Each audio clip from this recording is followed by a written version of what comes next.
Imagine starting your day surrounded by books, ebooks, databases, and a world of information, knowing that it's your job to decide what knowledge enters a library's collection. Welcome to the world of an acquisitions librarian. These unsung heroes are responsible for shaping the very fabric of a library's offerings, ensuring that the shelves, physical or digital, are filled with the right resources to inform, inspire, and entertain. A day in the life of an acquisitions librarian is part detective work, part market analysis, and all about connecting people with information. An acquisitions librarian's day starts long before the library doors open to the public. Their job is one of the most exciting, yet behind-the-scenes roles in the library world. While many think of librarians as the helpful figures guiding you through rows of shelves, an acquisitions librarian works primarily in the background, building and curating the library's collection. They're the reason libraries offer such a rich variety of books, magazines, films, and even digital resources. The acquisitions librarian is like a treasure hunter, carefully selecting what should enter the library's vast collection, ensuring it's valuable, relevant, and engaging for all who walk through the doors. The day might start quietly, sipping coffee at a desk surrounded by book catalogs, journal subscriptions, and new release announcements. An acquisitions librarian's job begins by sifting through these materials to identify which books, journals, or multimedia resources should be added to the library's collection. It's a balance between art and science, knowing what patrons will want, what they'll need, and what they might not even know they need yet. Their mornings might begin with a review of the latest catalogs from publishers, sorting through hundreds of new titles. This process requires a sharp eye. With so many books published each year, an estimated 2.2 million worldwide, the acquisitions librarian has to sift through an overwhelming amount of content to decide what makes the cut. They're not just choosing based on popularity but also on the needs of their community. Should the library order that new mystery thriller? What about the latest nonfiction title on climate change? And will people still be interested in that historical novel a year from now? An acquisitions librarian's decisions are not just about personal taste but about serving the entire community. A public library in a small town might prioritize books on local history or gardening, while a university library acquisitions librarian might focus on academic journals and specialized research texts. There's a balance between offering the newest bestsellers and ensuring there's enough depth in the collection to serve students, researchers, and lifelong learners. One of the first things an acquisitions librarian does is review the library's budget. Like all institutions, libraries operate with finite resources. This means acquisitions librarians must be financially savvy, balancing the cost of books with databases, and deciding whether to purchase that pricey new science journal or a broader selection of young adult fiction. Every decision can have an impact. A library, as author Neil Gaiman once said, is a place that is a repository of information and gives every citizen equal access to it. That's the goal, to ensure everyone in the community has access to the knowledge they seek. Acquisitions librarians also work closely with budgets. Libraries don't have unlimited funds, so every purchase counts. They must make strategic decisions to maximize the library's offerings without overspending. There's an art to stretching a budget to include both widely popular books and niche titles that might only be requested by a handful of patrons.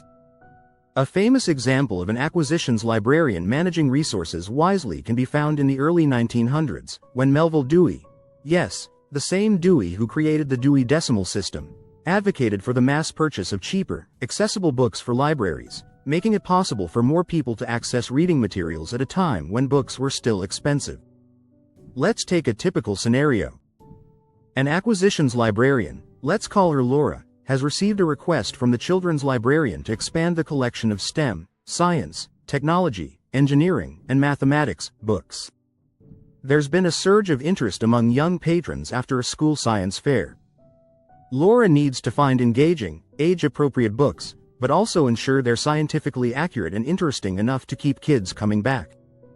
So, she dives into research, reading reviews, comparing publishers, and even looking at what other libraries are buying.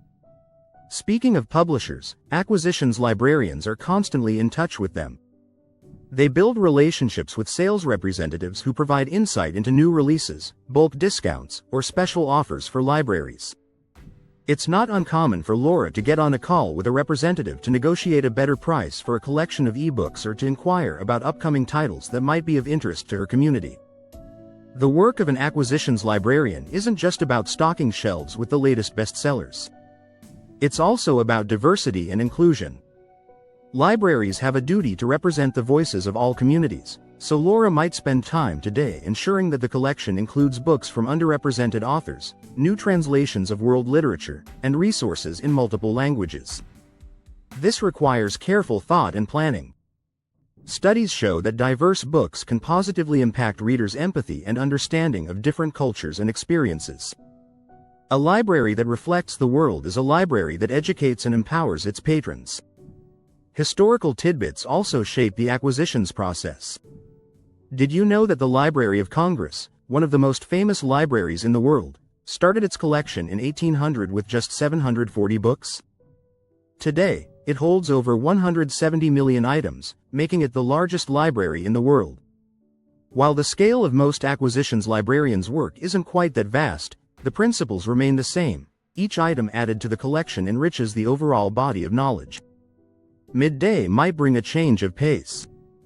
Perhaps Laura heads to a meeting with her library's collection development team, a group of librarians from different departments who work together to decide the future direction of the library's offerings.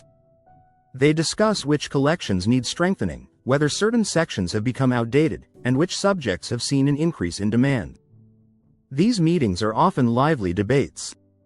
Should more funding go toward digital resources, given the rise of e-books, or should the library invest in more physical books, especially since many patrons still love the feel of a hardback? This kind of strategic thinking is a big part of the job.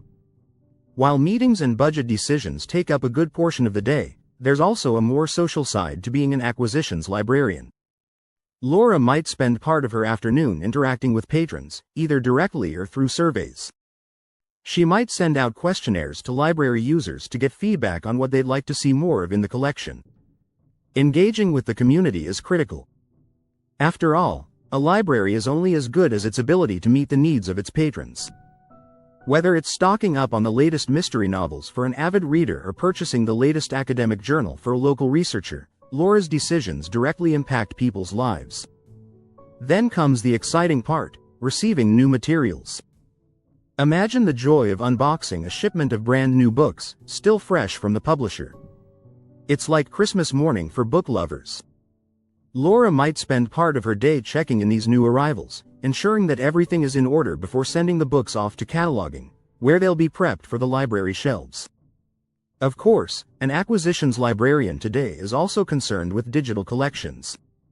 More and more libraries are expanding their online resources to include ebooks, audiobooks, and databases. Laura has to make sure the library's digital catalog is robust and accessible.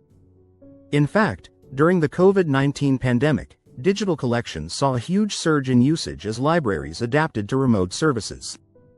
According to the American Library Association, many libraries saw digital checkouts increase by as much as 40% during this time, highlighting the growing importance of digital acquisitions. At the end of the day, Laura might reflect on the books she's chosen, the budgets she's managed, and the relationships she's built. Acquisitions librarians often think about the long-term impact of their decisions. Each item added to the library is a piece of a larger puzzle, contributing to the intellectual growth of the community. The role of an acquisitions librarian is not glamorous, but it's vital. Perhaps Laura ends her day with a reminder of why she does what she does. Libraries are the heart of every community, says best-selling author Debbie Macomber, and librarians keep the heart beating. For an acquisitions librarian, every new book, journal, or database is a step toward keeping that heart strong and healthy. By shaping collections that will be used by everyone from curious children to scholars deep in research, acquisitions librarians ensure that knowledge is available to all.